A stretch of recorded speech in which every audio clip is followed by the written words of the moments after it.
I'm not very careful about my career. I will not blame parents because So like I don't know about that thing. right. It's a harsh world that you are actually pushing a child into. Because engineering will change. It will, life at IIT, not so much the classes and courses. I mean, and it's very discouraging. Aside, it's a process of eliminating people. This fear-based teaching is what is responsible for. So I feel we are missing out on. The grading is meant more to I cannot survive in this environment. I never set age as a criteria for someone because I'm driven more by fear, and hats off to the younger generation. So what kind of policies you want to be like a change? Request to the funding agencies. If I know exactly how much I need for consumables and equipment, I'm not doing research. I already know. Make things easier for researchers. Science and technology will immediately shoot up. But these days, research is defined by. Really grateful that IISc gives this freedom. I'm saying it honestly. Probably highest in the country. If you get attached, it's an attachment, right? I am a little biased. So, yeah. We will contribute to India.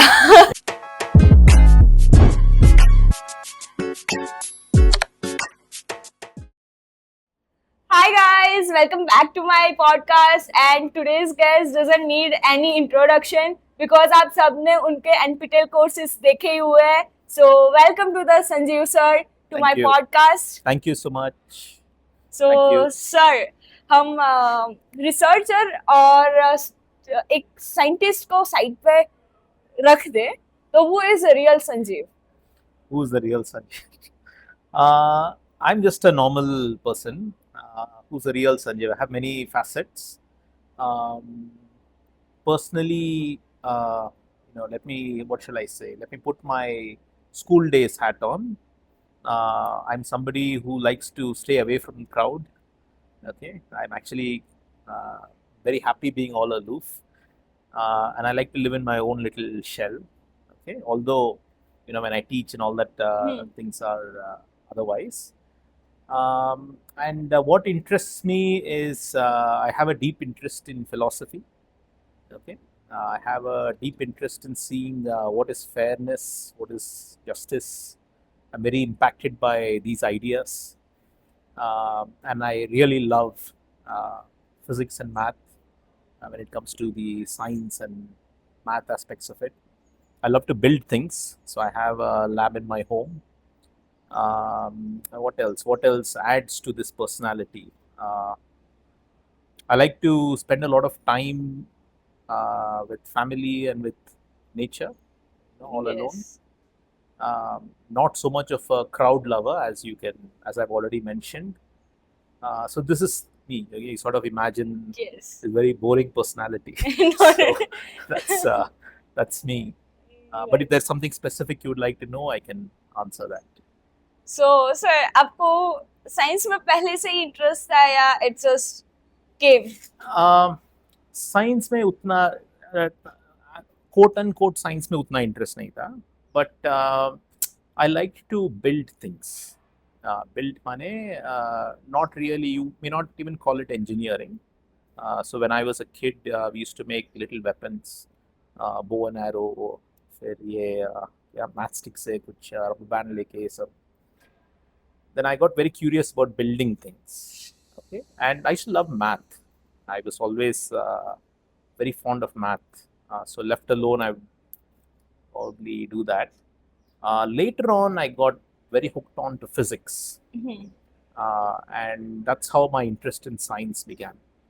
But as a school kid, I was somebody who was not very smart. I'm not the topper of my class or anything.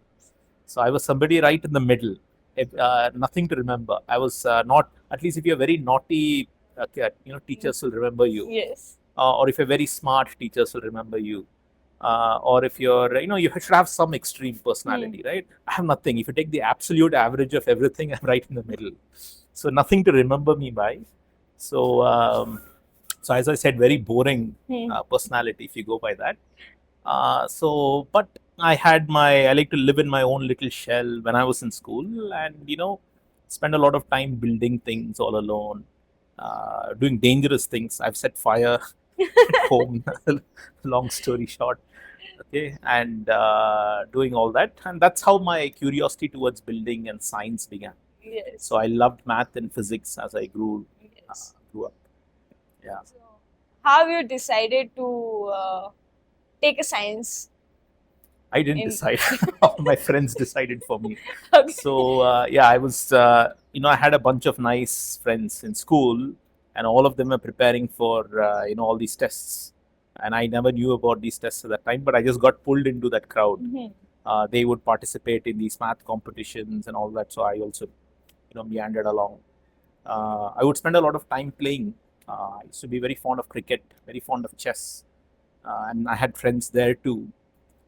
And generally got pulled away by this, group of friends. I did not go, I think kids nowadays are much more focused. Yes. I was absolutely not that. I just got pulled into this drift. I could have equally well been a doctor. Right, a lot of my family members are doctors. In fact, in my higher school days, I took up biology. I scored pretty well as well, but it's just that, largely thanks to my friends, I am where I am. Yes. So, and how you prepared for JEE? There's nothing special. Nothing special. I mean, I won't say I did a lot of preparation. And I think that's probably true with anybody of my age group, all the kids who wrote JEE then. See, these days you have coaching classes, and as I said, kids these days are extremely focused. I cannot survive in this environment, right? The very funny thing is, I loved math, I loved physics. I did not like chemistry at all. Yes. It didn't make any sense to me. Of course, there are a few things like organic chemistry. There was some reactions and all that made a lot of sense. Physical chemistry made a lot of sense. Inorganic chemistry was complete voodoo for me. So I did not like chemistry. And in fact, in my JEE, the section where we had inorganic chemistry, I never even read the questions. I just moved past. Okay, but somehow things worked out. I did not do any special preparation. I just loved solving problems, Yes. and friends would exchange problems with each other. And that's about it. Honestly, that's about it. There used to be something called as brilliant tutorials. I don't know if it still exists these days. Okay, they used to you subscribe to them, and they will send you these booklets, which were in post by post. They would send you these booklets. It'd just be a bunch of problems that you solve, and I would occasionally solve those. That's probably the preparation I did. But as I said, I was not at all. I'm not like the kids these days. Hats off to the younger generation. They're much more disciplined. They're much more aware. They know what they want. I don't know whether it's a good thing. I would rather prefer to grow very organically than to be very motivated by some goal and therefore prepare for science and engineering. Yes. So I'm happy the way things turned out. Then what you think, like nowadays competition is more for kids? Of course. Of course. As I said, I cannot survive. With my kind of attitude, I won't be able to survive in this environment. Not only for kids, I would start from school. Competition is very huge for getting kids admitted into schools. It's very tough for kids in the school. It's very tough for kids just stepping out of school. It's tough for people who have finished their graduation and trying to find jobs. Yes. It's tough for everyone. I think things can be made a lot easier. I have a lot of ideas there, and I feel it's a harsh world that you are actually pushing a child into. And it's very harsh because of, in my opinion, many policies that are in place, and in my opinion, which need not be there. Right. So, yeah, it's a tough world. It's a tough world these days. So I lived in a much more calmer, quieter. Not lived. I'm still alive. I mean, I went to school in a much more calmer time. Yes. Right? So I don't envy this generation at all. Yes. So I don't like that thing. When I'm child, like, okay, you have to be like a 5 or 7, then you took admission in school. Nowadays, 2 years old child, like, I have to go, and they have so many activities. That thing is good, but I thought like, no, we need some time to grow child with their Yeah. parents and that atmosphere of Yeah. surrounding. Yes. Yes. It's not organic. It's very managed. Which means that every kid is now learning the same thing. Yes. Okay. And then where is the room for the child to organically develop? So I feel that's a huge loss in terms of the actual personality and the actual value that human can contribute. I feel we are damaging that. There should be a lot of room for very natural growth of that personality, right? Not everybody needs to do the same thing. Yes. So I feel we are missing out on that. So what kind of policies you want to be like a change, and what kind of behavior you wants to change their parents also? Okay, this is a very long answer, so I'm going to take my Yes, time yes, yes. since you asked this question. Okay, so I have points right from kindergarten all the way to Yes. very high standards, but let's start at high school. Okay, when a kid is taught any subject, right? Let's say physics, math, or so, they are taught based on the curriculum, and then you have an exam, and they are learning to clear that exam. And this happens year after year after year, including anything after high school, right? You're all, even in engineering or even in any sciences that you take, you're always preparing to clear a test. And then you just come out of this whole whirlpool and you say, okay, you have mastered this subject, so and so. Yes. But because you learn things in such an aggressive way, not everybody has got the same pace of learning or the same technique to learn. So rather, what I would do, what I would prefer, is a policy like this. Like in many of the sports, let's say chess or in martial arts and all that, you have a certain exam. There are different levels. Okay, level 1, level 2, and so on and so forth. So let's imagine a world where the kid is told, okay, for level 1 physics, you need to know these things. And the child takes his or her own time and prepares for that. And whenever they feel they are ready, they will go in and give this test. Okay, and that test can be a computer test. Right, in this day and age where there are so many computer tests available, and with AI and so on, where you can easily frame millions of questions, this should not be a difficult thing to do. Yes. So let's say I have prepared for level 1 and I feel I'm ready, and then I go give the test. I did not do well. That's not the end of the world. So I come back and I prepare for level 1 again, and then I get a score of, let's say, greater than 80%. And let's say the test requires that you need to do that 3 times. At least you need to score it 3 times so that it knows that you're consistently good at level 1. And then you move on to level 2. So you set your own pace of learning, you set your own will, and you prepare for the different tests at your own pace. And you take your time and you make sure you master everything. And then you can go on. And maybe after a point, let's say after level 10, I might need the use of labs. And that's where universities come in. Right? Yes. Okay, so till then you may not need, or high school or universities come in. So this doesn't set a time limit.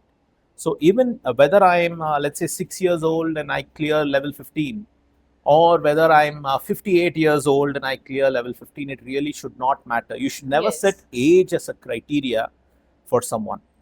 Because I might come from a very difficult background, and I might have had to struggle to make sure my family has its needs met. And now I want to learn physics, but the present system does not. It's not easy for somebody to switch fields at that time. So let's say I want to learn physics at the age of 38. Okay, and I start from level 1. The system should allow me to go all the way up and take up physics as a profession. Yes. So this would be my standard of setting up tests, right? And this you can do it for every test. And let's say a certain job needs somebody to have level 10 proficiency. They can just set that. Okay, if you have cleared level 10, then you're free to apply for this position or apply for this job. So this kind of a very liberal way where you give the student or the person the time and space to actually learn and master the subject, rather than setting this one hard exam where if I have a bad day, that's it, I'm done. Yes, exactly. Right? So everybody's scared of that. So the present system is driven more by fear, and the present cutoffs. I mean, the present, the grading is meant more to eliminate people than to Yes. actually bring everybody up to a level. So there's a lot of, I feel there's a lot of wastage as far as the human resource goes in this country, Yes. based on the present, based on these kind of test-based schemes. And this is Yes. true all throughout. It's true in school. It's true for engineering. It's true for anything, right? Yes. So I would get rid of all that completely and have this kind of a level-based test. That's one policy change. Yes. Now let's go start from kindergarten. It's a very long answer, as I told Yes, you. yes, Okay, you have to yes. bear with me. I've thought a lot about these things. So starting from kindergarten, let's say when you're in your very early years, I don't think it's that important for you to be learning math and all that. What I'm talking about is, let's say, the age of 3 to 5. At Yes. those times, you should be taught discipline. You should be taught cleanliness. How do you respect public property? How do you respect the social structure in which you live in? How can you become a contributing member to society? These are the skills that are important at a very young age. These should be taught at home, but not every home teaches this. Okay, so hopefully, if all kids learn these things in their, irrespective of which school they go to, then probably they can even convey this message, in their homes. And if this is done generation after generation, you will have a much more pleasant society to live in. Yes. And now let's say that you go to primary school. At primary school, a kid has got the best ability to absorb. They are like a sponge. They can learn anything. They can learn anything. Now, what you see is in India, particularly, you see there's a lot of emphasis on languages. Okay, it is important. See, English is the language which is universally used, so I think we should stick to that. It is important to learn other languages. Okay, you might define Hindi as a national language. That's fine, because maybe majority of the country speaks Hindi. I also respect the fact that every state wants to have its own local language. But teach the kids language, but do it only up to grade 5. Because once the kid knows how to speak and read and write, nobody needs to become a poet in that particular language. Yes. Let that be given as a choice to the child, right? And after grade 5, continue the language, but now the language that is taught should be more on an interactive manner. Take them out to the locality, ask them to go speak in that local language and shop. Yes. Ask them to converse with the localites in that particular language. I feel that's a much more powerful way of teaching languages, right? I need not become a poet. I need Yeah. not get my grammar 100% right. Yes. I just need to learn the language so that I can live in that society. So I feel that's the structural change. So after grade 5, I think we should give the child the choice as to whether they want to continue learning these languages or just stick to one language, which could be English plus maybe one more. Again, I think more or less the policy is around there, but different places have different things. But as I said, after grade 5, it should be practical. It should not be book-based teaching of languages. The reason why I'm saying this is because a child spending a lot of time learning languages. Okay, some children struggle. Yes. Imagine a child from, say, Tamil Nadu who's struggling with Hindi. Yes. Let's say because they migrated to another city or town, right? So let's avoid that, because this is a time where they should be learning math and sciences, because they are going to absorb everything. This is when you build creativity. This is when you build independence. This is when you build confidence in a kid to approach science and math and so on and so forth. And I feel we are wasting taking away a lot of the child's time by forcing languages upon them. This is my personal thing. I'm not saying don't learn the language. I'm saying change the way the language is taught. Yes. Okay. Similarly, when it comes to history is one of the most important subjects, in my opinion, because it teaches you about all the past mistakes. It's very important. But the way history should be taught is not just facts and dates. and a lot of memorization. That's not the point of history. Yes, you should know, but the point of history is you analyze. There should be an analysis of what happened at a certain era. Why did this lead to a war, or why did this lead to peace? There should be a lot of analysis that goes in, right? And it's from this analysis that a child will learn. That is completely missing. Yes. So this is another thing I would change. The way social sciences is taught is completely missing. And as far as math and science goes, encourage a lot of creativity. Give them problem solving, and I think there's a lot done in that space. I won't complain too much about it. There's a lot of interesting avenues, but the one thing that is missing is skills of building things. A child, if you leave a 4-year-old alone, they'll start building something. Yes. But we completely stop it after, let's say, grade 5. They're sitting in a class, they come back home, they're sitting in a class and come back home. How about, I don't want organized building, I want disorganized building, right? I want them to go and build and later on structure it. Teach them plumbing, teach them carpentry when it's safe enough for them. Teach them how to work with metals at an even higher grade. Teach them how to build electronics. So these kind of practical skills should be brought in very early, so that they keep practicing and become very good at it. Yeah. Right. So yeah, I'll stop at that. And okay. Also, and it's largely focused on school. Yes. So if this kind of thing is involved in our curriculums, so it helps to choose the future of. Right. Because I don't like electronics in my childhood. I like, what is this subject? Because I just learned like a Faraday law and the right thumb law, and it's not able to understand. So I like, okay, this subject is a very boring, and just electronics happens to me, and I'm here today. But if you're given enough time, and you're left alone, you may like it, and if you're given enough time, you might pick it up.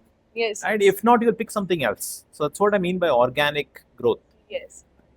Sir, आपने class में एक बार बात की थी कि like your Olympiads, maths Olympiads and all, पर जो बच्चे जानते ही नहीं है. So like I don't know about that thing. Right. और मुझे जब आपके क्लास में I heard about it, okay, Olympiads and something is there, but सारी स्कूल्स में ना ऐसी फैसिलिटीज नहीं होती है कि बच्चे इस सब के बारे में जान सके. So like how people aware about it? See, it's okay if you're not aware about it. It's okay if you don't give the Olympiad and all. These are just some tests, right? These are just some competitive things to bring out, to encourage kids to think about math and to promote mathematics. It is okay. I'm not saying it is everybody should know, everybody should participate. No, that's not the point. But these are tests where the student thinks a little broader. It brings out more creative thinking and more creative thought, and my focus should be on encouraging that. So that's what I'm trying to encourage, right? Because as you grow as a researcher, it's not, the point is, see, till maybe high school or undergrad, the point is about, if you're given a question, you're asked to find the right answer. Okay. But as you grow up as a researcher, you need to start asking the right question. Yes. Okay, which comes out only when you can think in a very laid back way. If you pick a certain problem of interest or an area which you want to investigate, you need to be able to step back and look at it in a very objective way from a very far off position. So that way you see it, you might start asking the right questions, and then you zoom into your question and then see what are the possible ways of answering this question. And that's generally what research is. Okay? Of course, there are many more facets to that. So this way of looking at things should be encouraged. Yes. Okay. And I don't know. I'm not sure whether it can be done in a very structured way, but I think exposure to this would be very helpful. So हम ऐसा क्या कर सकते हैं कि like ये बात parents तक पहुंच सके, because बच्चे को नहीं पता होगा. Parents को podcast देखना चाहिए. Yes, but हम ऐसा क्या कर सके, like government promote this something, or maybe in every school they have to be like, okay, आप score अच्छा करो या ना करो, it doesn't matter, but you should give it. Yeah, so first thing is get rid of this concept of score. I'm actually not very fond of grading and Yes, fond of yes, yes. ranking students. As I said, it's a process of eliminating people. That should not be the point. If you remember my point of different levels, uh, let everyone learn. Let's say there's a batch. Let's say there are many 4-year-olds that have come out at a certain time. They would progress through all these levels. You'll have a certain spread. Some of them will move through them slower. Some of them will move through them quicker. But if you throw in a blade and say only these kids are now permitted, and you Yes. have no other option, then you have eliminated. And that too, this blade cuts not at the middle; it cuts at a very high percentile. Yes, sir. Right? It hurts It's a a lot. waste. It's a waste of that Yes. many. You have discouraged so many souls. Okay, so rather let this, it's a drift diffusion process, right? Yes. Of how kids move. And what is a drift? It is their own incentive to learn. That's the driving force. Yes. And the diffusion is all the various distractions and the various things. Every child has got their own personal experience, their own environment. So this entire tail needs to move, right? So the policy should be such that this, you don't grade and don't eliminate. Let's try and get as many people educated in sciences and technology as Yes. possible by encouraging everything. Let's get rid of fear, right? This fear-based teaching is what is responsible for cheating. Yes. It is what is responsible for kids getting into a lot of stress, which results in undesirable events. Okay, so let's get rid of fear. So I think that will be the primary underlying point, right? It should a place where kids can freely learn without fear because they know that they have infinite chances. Yes. If they don't clear it now, they can clear it elsewhere. Then there is no incentive, or the incentive to cheat is a lot less. The incentive to take drastic action or take upon a lot of pressure is a lot less. Yes. And they will genuinely learn. And those who are interested in a certain field will genuinely learn that field and move towards that. And that way you have a very broad growth of society, right? You don't want everybody being sitting in STEM. Yes. I mean, there are many kids who can do many things. Yes. Right? So just let this entire drift diffusion tail, just Yes. move past. Right? That's probably I should model this at some point. And another thing I would encourage is so when we say engineering, I'll talk about engineering because I'm not so familiar with medicine. I'm sure there'll be equivalent ideas in medicine. When you say engineering, it's not that you should start learning engineering right from day one. Okay, I actually strongly believe that the entire undergrad should be only basic sciences. Okay, I don't believe in teaching electronics and all that right from day one for a 17-year-old or an 18-year-old. They have learned some physics. You keep at it and only learn basic sciences. Make your physics very strong, make your math very strong, make your understanding of chemistry, and don't eliminate any field. An engineer should learn biological systems because nature has not put boundaries and created departments, right? So just let them learn pure sciences and let them take this evolved, when they are in a much more evolved state, let them decide on what they want to do, whether they want to pursue pure sciences or whether they want to make use of phenomena and solve problems, which is engineering, and let that happen in a very natural way, right? So basically get rid of fear, give a lot of time, get rid of fear, give a lot of time and a lot of emphasis on creativity, basic sciences and math. This is my advice for policymakers, right? Rather than, and as I mentioned about languages, it should be much more engaging. I'm sure if you're learning Kannada in Bangalore, you will find a localite who can come to the school or take the kids out to a store and converse in Kannada, as opposed to sitting there and making them learn poems and so on, which is important. But it should not. You should not be memorizing it and writing it out. Where is your? I want to see your poetry, right? So I feel there's a lot of room for a lot of improvement here. And the moment you create kids like this, you'll find that the country's science and technology will immediately shoot up multiple levels, right? But yeah, but this is for the policymakers. I hope they listen to the podcast. I hope this is all very valuable, and so on. So yes, sir. This thing is, I felt a lot when I'm a child. So till 10th, I'm a good student. Okay, but after 10th, that pressure and that thing is like, the fear, the fear and also the competition. I like, yes. I'm not good student, and I know till 10th I'm a good student. I'm always be a topper of class, and Right. I'm engaging with every cultural thing, and everywhere I am. So but after 11th I saw the competition is a very high, and the self-doubt is very high that time, and losing confidence. Yes. So then I decided, okay, I'm not worthy and all. So that's the sad part of the whole thing. Yes, right? And I don't like this thing, and I thinking, okay, match up, J nahi dungi because I don't want to. Yeah.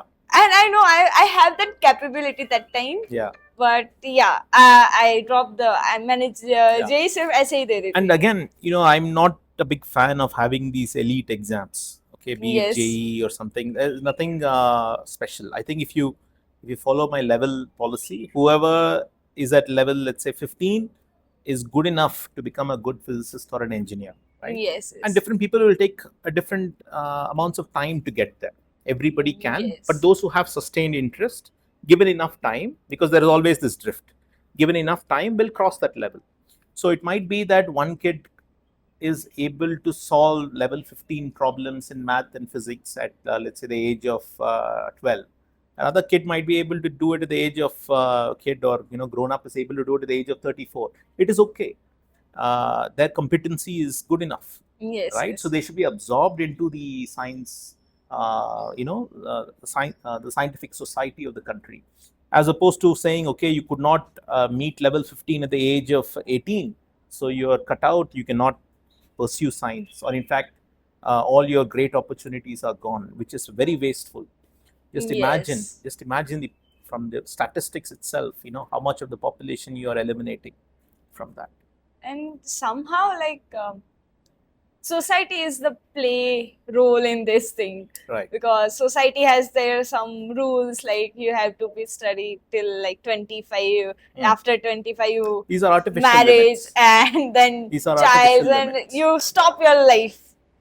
And that thing is like, as a researcher, it's a very difficult, because at 25 you are not be a researcher. You take some time, like around 28, 29, it's a minimum age you are a good researcher. Yeah. But people are not understand that thing, and also the family pressure of marriage. And then if some person during PhD is like, okay, marriage is fine, then marriage is done, then they are like, okay, now we need child and all. So this a very, I don't like the society rules and all for this thing. So I think if many generations go through this, right, things will relax a lot more. See, I can, you can empathize. Why, see, if you, I will not blame parents, because see, they are always, their optimization function is always geared towards doing the best for the child. Yes. Okay, so that's always the case. Their heart is in the right place, and they're living within the social construct. So it's very hard. So the whole construct needs to change, which means everybody, we need to have a few generations go through this kind of a relaxed approach to life, right? And I think that would ease things out. This is not going to change in the first wave is going to find it very hard. It's a transition. Yeah. So it'll be an interesting modeling problem itself as to how all these things would change, right? But we need to be a much more mature society. Yes. And also the thing you told, like, yes, this grading system, it skills my 2 years, and I know how it feels. Because I'm good at semiconductor physics and analog, but I'm not good at EMFT and having said other that, subjects. I'm going to grade the analog papers because I have a I have to fit within this social construct. Yeah. Yes. So I'm not good at any other subject. So Right. and GATE has their cutoff, and I wants to be like in IISc anyhow. So I have to be prepared accordingly. And so I told you like I'm not I मैंने JEE नहीं दी थी. So like for GATE is my first competitive exam of my life. So it's take also the fear and self-doubt, all are Right. there. Then I waste 2 years in Yeah. that, but somehow Yeah. IISc is written in my destiny, so I'm here. Good. And good, now you're doing this podcast, and maybe this is meant to be, and hopefully, the policymakers find my ideas useful. Yes, sir. I'm sure there'll be a lot of downsides to what I'm saying, but nevertheless, this is what I would do. These are the changes I would make in the policy. But it's needed. Yeah. Because my opinion, yes. Yes. I also like children going through so many things, and nowadays like the generation of AI, it's also very difficult for children also. Yeah. So I want that kind of your policies applied in this kind of thing. Yeah. We'll first try to see whether it can apply in IISc. Yes. And sir, so अब JEE के student को क्या advice देना चाहोगे? JEE के student क्यों? Every student I will give the same advice. Please learn in a very relaxed way. आपको जो मन पसंद है उस पर ज़्यादा concentration कीजिए. फिर और क्या बोलना है? For those students who are interested in science, engineering, don't get too bogged by fancy buzzwords in engineering जो आप मीडिया में पढ़ते हैं वो सब. Please focus a lot on understanding basic sciences, because engineering will change. It will change very rapidly. You are learning something today, it may not even be the way things are done in 5 days. So instead, focus a lot on fundamental physics, math. Particularly, math is no excuse. If you're a biologist, if you're a doctor, it doesn't matter. You must learn math, because everything is interconnected by the language of mathematics. It is just that medicine is not seen that way, because probably people are not familiar with mathematics. So focus a lot on basic sciences and take your time to learn. It's very easy for me to say this. It's very hard for you to do this, but try to keep fear out. Don't be afraid. Don't be governed by fear, because for this generation, or maybe it's too late for this generation. If you watch this thing called Star Wars, there is this quote saying that fear is the path to the dark side. Okay, so fear is the reason why kids cheat. Fear is the reason why kids take up a lot of stress. So try to not be afraid. And I think the kids these days are fearless. Okay? Yes. In some sense, they are much bolder than what we were. So I'm sure it is easily doable, and just learn in a very relaxed style and stay away from media. I'm sure you have seen all this. Don't try to stay away from the opinion of others, which is what social media does. Don't feel the need to reply and respond to every comment made on you. Nobody is thinking about you. Don't worry about your image. Okay, so stay away from all these things. Keep your focus on the things that you like and learn the things that you love, and take your time to learn it.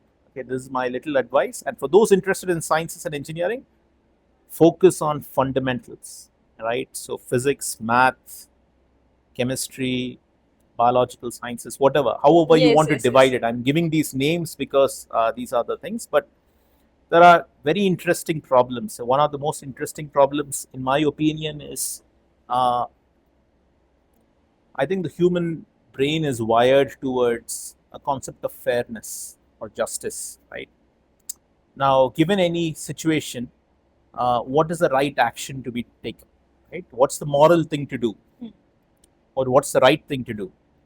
Now, that's a very qualitative point, and there are many books and many opinions on whether it's a very qualitative, it's a very deep thought that goes into. It's not always easy to find. It's one of the hardest problems for anyone, right?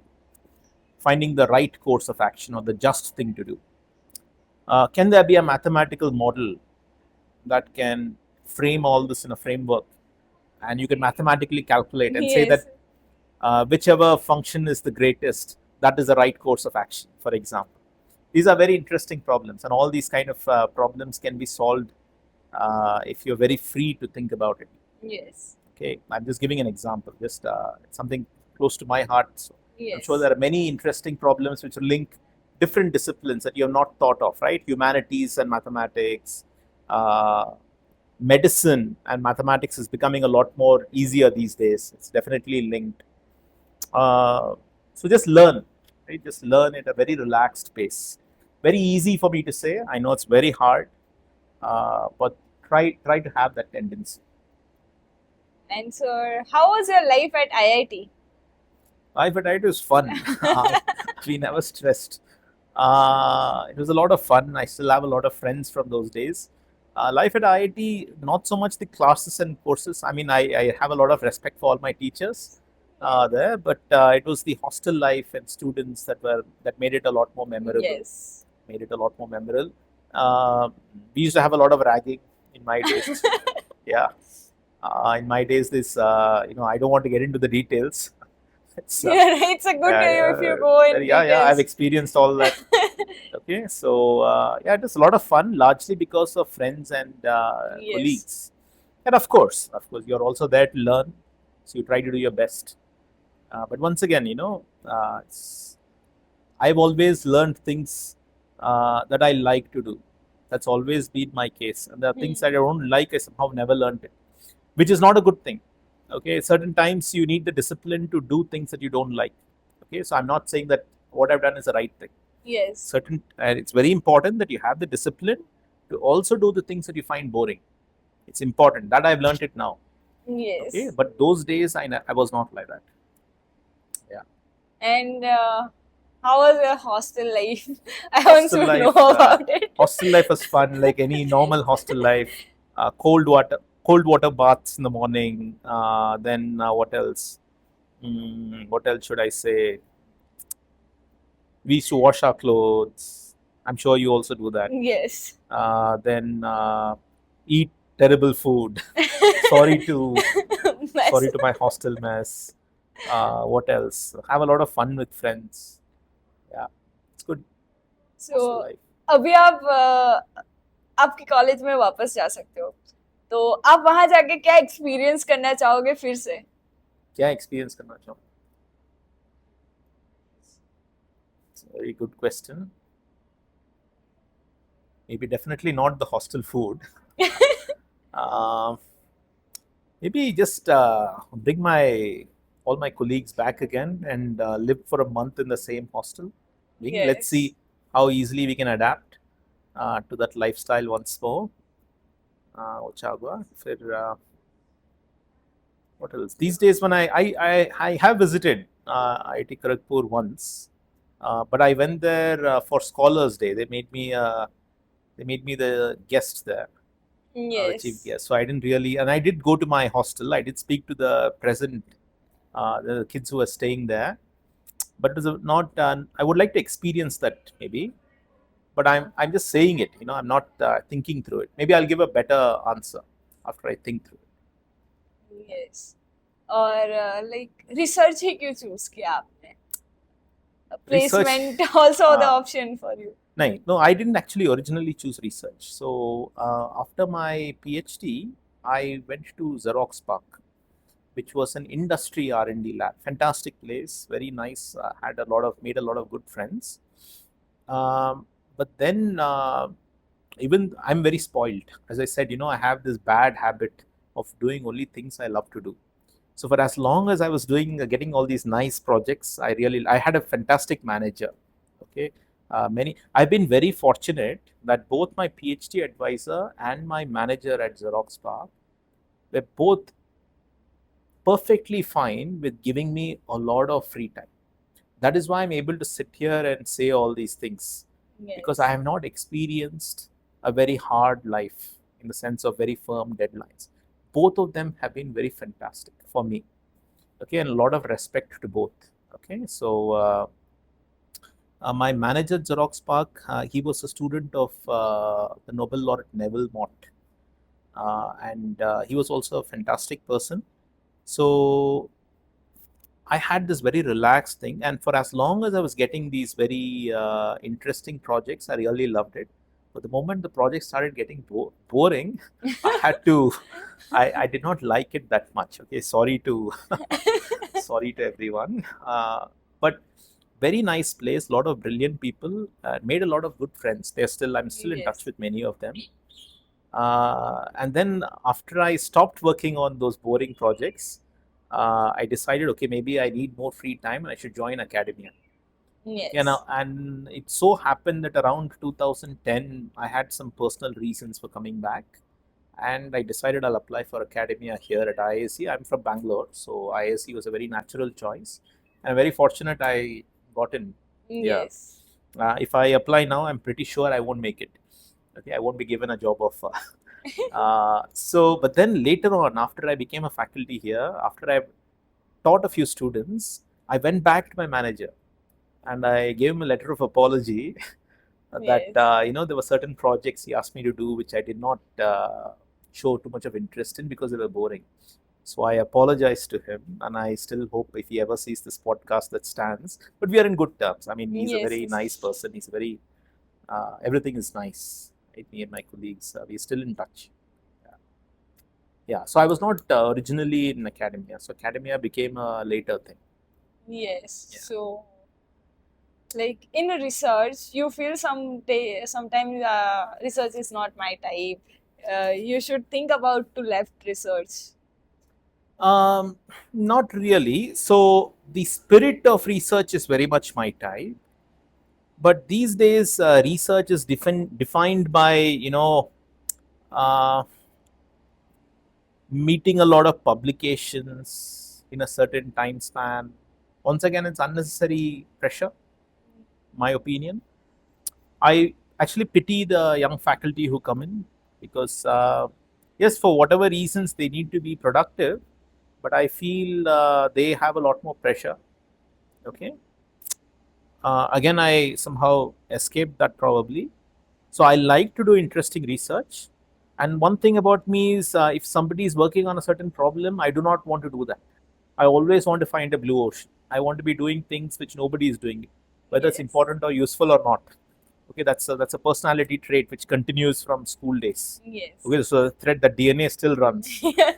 And very often, although this time I'm a lot more disciplined, I do things that I'm very bored of because I have to get it done. But still, once in a while, that kicks in, and I will push things that I don't like to a later date, but not delay too much because I have responsibilities. Yes. So that personality trait still exists, but with some correction. So yeah, the spirit of research, I really love it, and I'm very grateful that IISc gives this freedom. I'm saying it honestly, not saying it just because I'm a faculty here. And again, I've also been fortunate to spend a few years at Cambridge, right, as a faculty, where I also brought in students. I had a project running there, and that too is a fantastic place. Very similar environment to IISc. Very liberal, and I think I'm assuming that all universities are like that. So yeah, spirit of research is fine, but all these additional metrics, right? The problem is humans have become slaves to numbers. So whether that happens for media channels and TRP ratings, yes, or whether that happens for researchers and H index, or whether it happens for grad students or students and marks, whenever humans become slaves to numbers, that's where problems come in, right? And I don't like that aspect of research. I feel there is no researcher who's here who's insincere and who's going to say, I'm not going to do anything. That's not the case. So I think putting in these unnecessary metrics to judge is not really necessary, right? As long as the outcome of the research is interesting and good, it should be fine and acceptable. And I think IISc allows for that. Yes. IISc is mature enough to allow for this. Yeah. So, sir, आपने research India में करने का क्यों नहीं सोचा your PhD और why you went for outside? There is no reason I could have done it in India. I honestly don't have anything. I will tell you what happened. So, in my second year of undergrad, I had this. I was this JNCSR fellowship. I had this offer. So I was doing an internship where I saw a brochure lying around about a faculty who was building, who eventually became my PhD advisor, and he had apparently left a brochure where it talked about building transistors on plastics and things like this, which is flexible electronics, Okay. which is, but this is in 19 whatever, right? 2000, exactly 2000. So that was very interesting. Okay, I had never, because that was not electronics. That was almost sci-fi at that time. So I wrote to him, and he said, "Come and join," and I went and joined. I said I didn't think too much. Yes. I didn't really apply to too many players. I don't know how it's done these days. It is very different the way I applied. Right. I just saw that brochure. I wrote to him. He said, "Come," and I joined. That's it. Yes. I didn't think too much. I probably didn't give the gate exam also. Okay. But there is nothing. I did not have any reservations about what to do. As to why I did a PhD, I don't know actually. I didn't think about it too much. Yes. Right. As I said, we just went with the flow. Yes. I was not as smart as the kids these days. They're very, very conscious about what they want to do, who they want to work with. Very good. You should be that way. I just went with the flow. There was no real, Yes. too much of conscious thought there. PhD just happens to me. Yeah, it just happened to me. That's Yes. about it. I came here for MTech research interview and then got a PhD call later. Right. And I even think about the prof and all. I don't have any idea about it. Just I joined Shushoban because he grilled me in interviews. So like, yes, he's the best person as a professor. And you have done well by choosing Yes. Susho. Yeah. So Yeah. yes, sir. So like after India वापस आने का क्या reason था तो फिर? As I said, a personal reason tha. My father passed away that year, so I wanted to Yes. be with my mother. And in India, I was very sure I don't want to take up any job because I was very clear. I'd already experienced this, what a job means at Xerox PARC. And Xerox PARC is supposed to be one of the freest R&D labs. They're very, very free. And if I was getting slightly bored there, it means this is going to be very terrible. Yes. So I was very sure I was going to become an academic. So I applied to IISc, I applied to IIT Madras. Fortunately, I got it both places. I got an offer from both places, and I just picked IISc because it's my hometown. It's my Yes. hometown, and that's about it. That's how. Again, not too much of thought. I don't think too much about these things. I'm not very careful about my career. Okay, if you put it that way, I'm actually not very careful.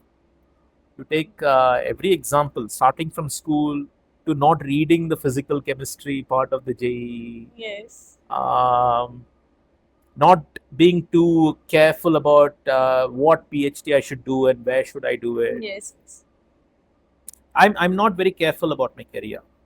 I just keep my focus on solving interesting things, and these things change. They're I'm very fickle about it.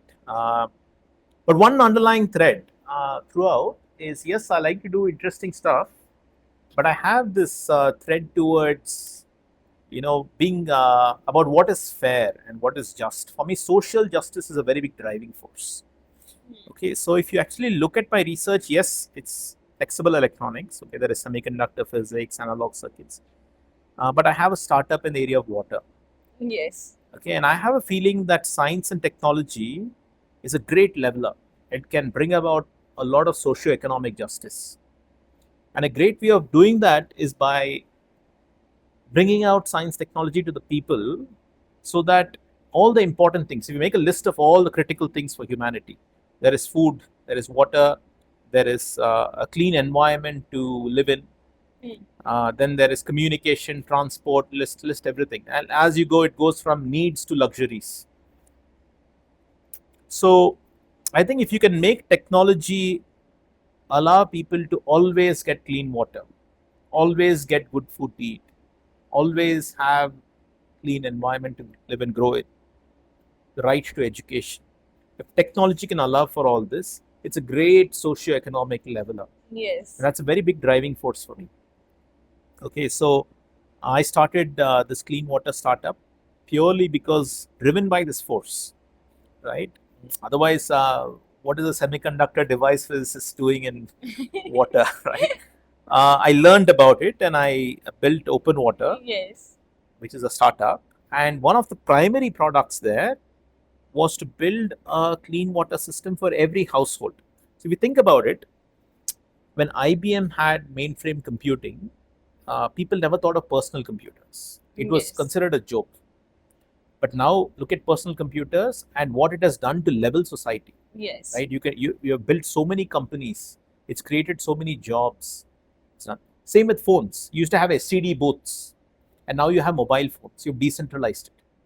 When you're decentralizing computers and phones, communication devices, why not decentralize things like water, energy, food? It's hard. It's always hard to decentralize because you think that a layman cannot operate a machine. But the computer revolution has shown that no, a layman can use a personal computer because it's technology, but you should make the technology accessible. Similarly, water treatment, right? If you're worried about your phone, but you're not worried about water, Yes. okay, so this is the driving force which said, okay, let's make simple decentralized systems, and Open Water has tried to do it. Of course, from the business point of view, nobody at the moment is buying these. We build these small systems for households. You can set it up, attach your laundry water line, or attach your kitchen sink or your washroom lines to it, and it will purify the water. It will recirculate the wastewater and give you drinking water output, right?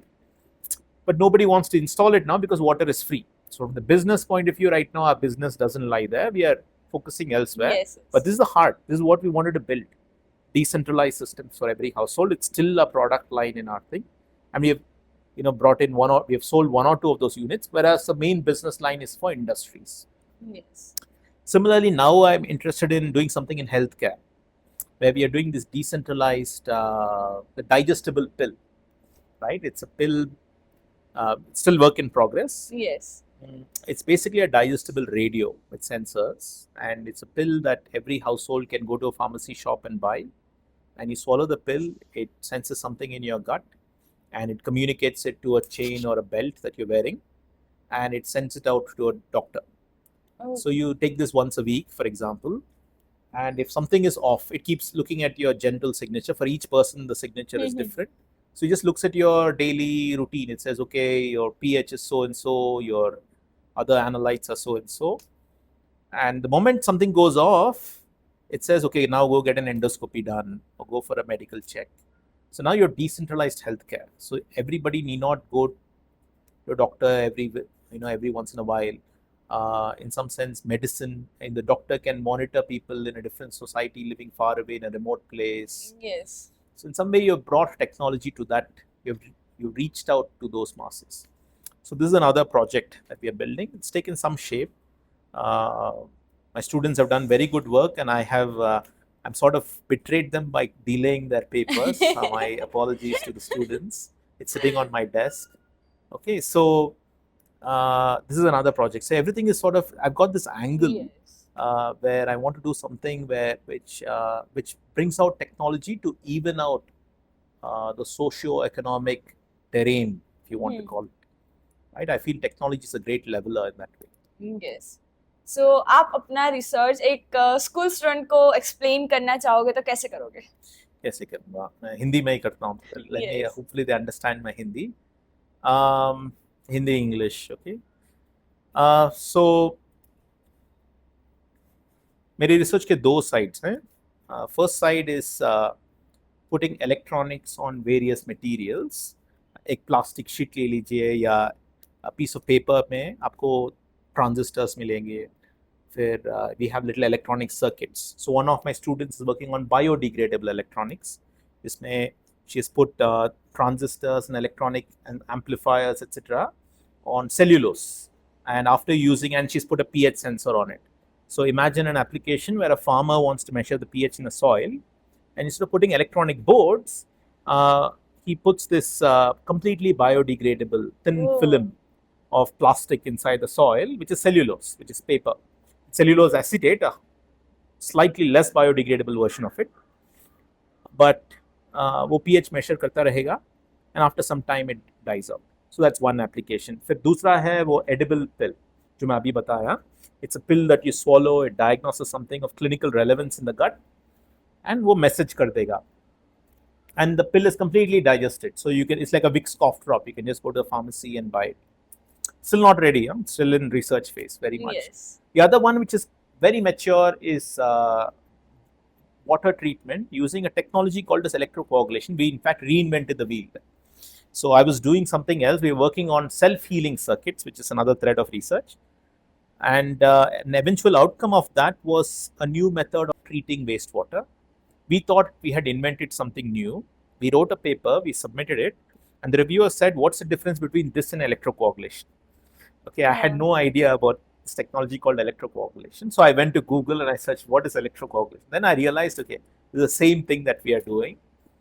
Okay, so then we said, okay, but since we had come up with it by ourselves, we came up with many interesting features. Yes. And which led to interesting research, and then now a startup which is doing reasonably well. It's well funded and so on. So that's another aspect of my research.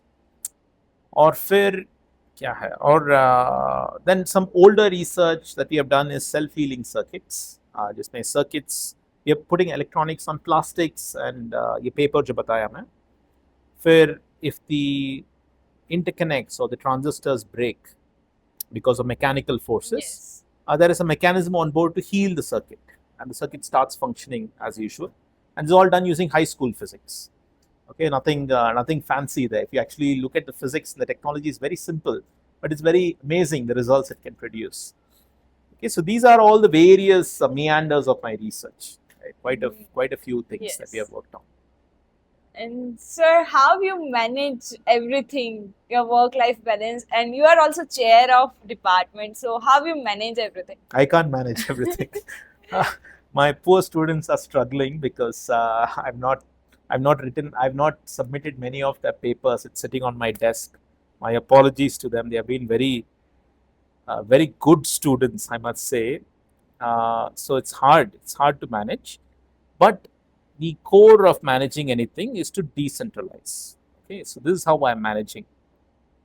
When it comes to chairmanship, I'm very fortunate to have a lot of good colleagues, and we have created a lot of committees, and the department is run by the faculty for the faculty. So I trust these different committees with all the different tasks, and I just ensure that a little bit of help from my side makes everything run smooth. So I don't do all the work. Okay. In fact, if my colleagues stop pitching in their effort, I'll be under a lot of pressure. So many thanks to my colleagues. I've decentralized that. When it comes to my startup, again, I'm very fortunate to have a fantastic bunch of young people. It's headed by the CEO, Dr. Prabha. It's again doing an amazing job. I don't have to pay too much of attention there. And whenever there is some R&D effort needed, or when there's a problem to be solved, it comes to me. Again, I've decentralized everything. I think it's a matter of trusting, building a good team, trusting the people, and letting things go, and only stepping in, giving them a lot of space, giving them a lot of freedom. Even my students, I don't micromanage them at all. You can talk to my students. There is zero micromanagement. In fact, if a student is slacking off, I don't know, and I don't care. It's okay, because that's their growth space. But generally, my students have responded very well to that. They've become very creative, and they come up with their own ideas, their own suggestions, which is a nice thing. So I do not limit the lab's research just with my own thoughts. My students have a free run of the lab. Of course, I keep checking on them to see what they are working on. I guide them whenever needed. So that's the key, I think. I think the key is to not micromanage. Let me put it that way. That way I am sane and everything runs well. Yes. But for that, you need to you should be lucky. You should have a good team that you can trust. That's the That's the way I manage it. Give more information about IAP to my audience. IAP is the best department on campus. Okay, Yes. no doubt about it. And the reason, I'll tell you a reason. I'm not simply saying it because I'm chair. Okay, because I'm an electrical engineer. Right? I should be saying all the electrical sciences are good. So at IISc, you have science and you have engineering. Okay, you have departments like EC, DESC, etc., where very engineering focused, and you have physics, all the biological sciences, chemical science. You've got science. Now IAP, although now it's not true, IAP is traditionally been in the division of physical and mathematical sciences as far as research goes, but it's in the division of engineering sciences as far as teaching goes. But now, for administrative reasons, we have moved them also into the department, the science division. Because if you look at the faculty at IAP, it's a very nice intersection of pure sciences. We have physics, we have material science, along with engineering. We have electronics, we have photonics, control systems. So because you're at an intersection of these two, any collaborative effort implies that a new phenomena or a new physics or new ideas from science can be translated into or can be utilized by the engineers to come up with new technologies. And if you look at IAP, for the faculty count that we have about 12, 13 faculty. And look at the number of startups that have come up from IAP. Okay, I think it's the highest in IISc, probably highest in the country. If you take the number of startups to the faculty count ratio, it's probably the highest in the country. It's about 0.5 or 0.6. You're basically half the number of faculty. Yes. Right? So that is why IAP is a fantastic department. Yes. And sir, आप अपने student में एक मतलब technical skill को side पे रख के एक क्या स्किल है जो आप अपने स्टूडेंट में चाहते हो और लाइक जब भी आप डिसाइड करते हो okay you take that student so Okay, very good question. It's very easy to say creativity, but creativity is very hard to judge. You cannot judge creativity over an interview and stuff. I would really like all my students to have the space, be creative. But that's very hard to judge in a very short time. The one thing I look for is the personality trait where you never give up. See, there are students who are very afraid to do something, and generally I've seen toppers have this fear. Okay, I'm not saying all toppers, but generally students who've got a very high GPA, not everyone. yes, I have many exceptions to this rule. They have a very high GPA because they've been told you do these things, this way the teacher is very happy, or this way you will get your answer right, and they follow those rules, they follow those patterns, and therefore they manage to keep that. Again, they're very afraid to let that go, right? They're very attached to that, high GPA, I'm the topper, Yes, I want to excel, and they're very attached. It's an attachment, right? It's an attachment, and because of the attachment, you have now got fear. Whenever you have attachment to something, a fear creeps in, a fear factor creeps in. yes, Now, because of that, now when you're thrown into a lab and you say, okay, you do anything, think creatively, don't be afraid to make mistakes. It's very hard for certain students to come out of that and say, let me try this. Okay, something might blow up, but let me try it. All the physics seems to make sense. yes, Let me try it. Okay, I like to pick students who are not afraid to try things, even at great risks. Okay, that is one aspect. The second aspect is somebody who never gives up. Okay, that's a very rare thing. Somebody who never gives up. Okay, even if you have a lot of failures, it's like, okay, fine, sure, this is what has happened. yes. They could be completely wrong, but have the confidence to never give up. That's very important trait for me. The third one is somebody who takes ownership. It's very, very important. Very hard to judge this in an interview. But if you are given a task, okay, it's not that, I finished this task, it didn't work. Now tell me what should I do. They come back to you. I don't want that. If you're given a task, it didn't work, the student will themselves say, okay, this is my responsibility. I need to get this done. Let me go figure out what has to be done. And only when they really hit a wall, they come to you and they tell you everything will be done. That sense of ownership, that sense of taking responsibility is very important, not only for a student, but also if you're going out in the industry. This is the most critical skill that you want. Yes. You want people, an employer always wants people who will take ownership of a given task. They want that attitude, right? It's okay if you cannot solve all the differential equations, but that's a fantastic attitude to have. So these are the three things. And of course, then I want the student to be creative. It's great bonus if they are. If they know physics and math very well, it's another bonus. But it's okay if they know nothing, but they have these three traits. Yes. And honesty above all things, right? Honesty will always be there in somebody who's not afraid.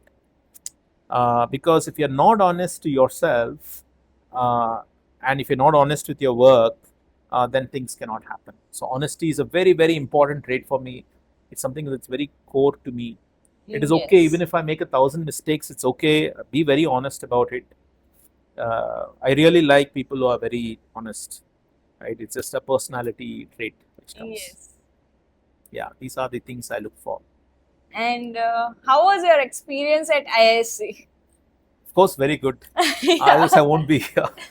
I've got nice friends who are very like me, incidentally. Okay, and I'm sure the ones I'm talking about, they know who I'm talking about. A very nice bunch of people around. Yes. Okay, generally speaking, and very nice students. I've been very fortunate to have very good students. A nice place. Nothing. Yes. It's very relaxed, very unique, very unique. Trust me. You can go around the world. IISc is extremely unique. It's very unique to be here, and all the students here are fortunate to be students here. All faculty here are fortunate to be faculty. I'm not saying this because Yes. of anything else. I'll be the first one to say if there's something off, Yeah. but it's a good place. Yes, I love this place. Yeah. It's my dream place also. So yes, Yeah. I'm good little place. biased. So Yeah, it's okay to be biased. It's a good place. yes, sir. Yeah. And sir, हमको ऐसी India के research में थोड़ा changes लाना है तो क्या ला सकते हैं? इंडिया के रिसर्च में बहुत सारे changes. I think the government has the heart in the right place, but let me tell you my struggles as a researcher. I'm not suggesting any. I am no one to suggest policy changes when it comes to research. Yes. Okay, I think generally the government has the heart in the right place when it comes to research, and they have done many things. They've hats off to them. They have done many things. The DST, ANRF now, DBT particularly, they've done many things that are very good. My personal difficulties with research, I'm very bad at filing all these budgetary forms, whatever you call it. What is this? Statement of expenditure and awesome. See, I'm a researcher. That's a boring task. And again, that comes from my personality trait. And when something is boring, Yes. I will keep pushing it. I will not want to do it. It's my personal. I feel when it comes to the way funds are released, I have a few suggestions. Okay. Firstly, when an investigator submits a proposal with an idea, take a quick look. If the physics and all that looks okay and the proposal seems reasonable, give it a first round of funding, a very small amount, to every investigator who submits a reasonably sane proposal. Give them something like 20 lakh, 15 lakh, 25 lakh, doesn't matter. And don't mark the budget. Don't say this is for manpower, this is for consumable. Because if I know exactly how much I need for consumables and equipment, I'm not doing research. I already know what the answer is and I'm doing development, right? I don't know. I want to investigate something. I might realize that, okay, I don't need any consumables. I might want equipment only. I might realize that I don't need anything. I might need only manpower. So give me that freedom and please trust the investigator. Please don't put these limits and then say, write a letter to change things, because I don't want to be limited by those kind of crunches when I'm already focused on trying to solve a scientific problem. So be very generous just give a very tight budget. Okay, you can say 25 lakhs to every sane proposal, phase 1, and no, don't put, don't bracket it. I'm sure there is some complication as far as finance and administration goes, but please sort it out. I mean, science cannot be done like that, my opinion. And for everybody who shows that proof of concept, that 25 lakhs was taken, and here is a fantastic result, it's very promising, take it to the next stage. Okay, filter those proposals. Now things are getting serious. Filter those. Phase 2, again, fix a budget. Don't negotiate budgets. Okay, for 25 lakhs, don't say 12, 26, nothing. 25, 25, that's it. Unless things require special attention. The next one, let's say it's 50 lakh or whatever. I'll leave it to the government. I mean, you have enough smart people there. You decide. Phase 2, give them double the budget. And once more, it's still early stage. Don't put restrictions on what the manpower budget should be.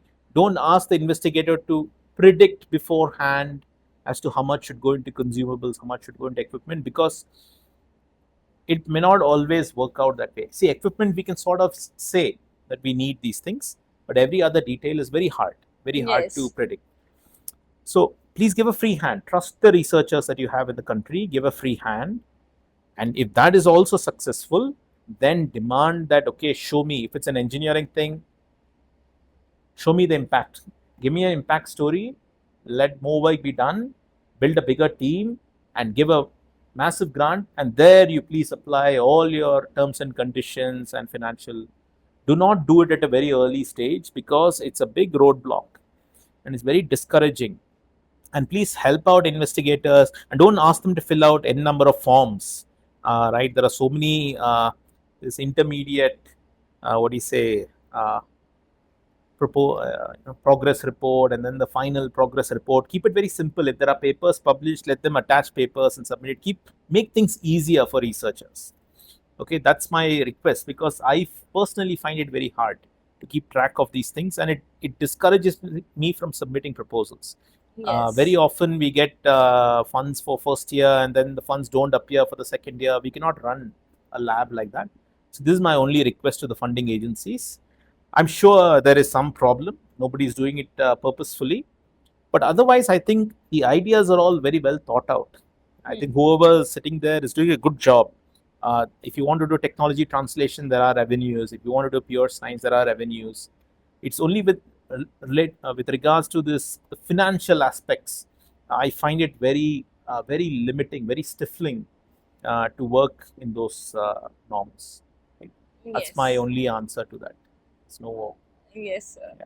So if we work on all this stuff, then India ka research may be changed. India ka research, but if you follow my level 1 to level 15, yes, I'm very, very confident India ka research changes. If you don't do that, there is no, because then you've got your foundations all weak. Yes. If you have not done that, your students that you have graduated do not understand basic physics. You're already on a weak foundation. There is no point creating n number of programs, asking for technology translation, asking for magic at the output. You make sure that students are learning without fear. Make sure that they are very strong. They like doing what they're liking. They like doing what they're doing, and make sure that they have enough time to master it, and then give them the support, and you will see a dramatic change. Yes. Without this initial one, where I spent a lot of time talking about, I don't think having n number of programs is going to help. Yes. It's just building castles in the air. I really want people watch this podcast and think about it. So yeah, we will contribute to India. Contribute to India. These are my thoughts. I'm sure there are many fallacies in my arguments. Yes. And of course, happy if this podcast goes and becomes viral and people tell me these are the problems with the arguments you're stating. It'll be very nice. It'll be a good discussion to have. Yes, sir. So, sir, thank you. Thank you so much. Thank you so much, and thank you for your NPTEL course, because it helps lots of people. I've heard this from quite a few people. I'm very glad. Thank you. I didn't think about it this much. In which case, I will also offer an NPTEL course on analog integrated circuits now. Yes. Yeah, I think you are taking my class. Yes. So you are, I think you're a good fit there to tell me whether it's worth it. Okay, so thanks to all of you. Thank you very much for Thank you having so this much, podcast. sir. Thank you for taking the time out to listen to all these points and giving me a platform to present these ideas. Thank you for giving me your time. Thank you. Thank you so much, sir. Thank you so much. Yes, sir. See you.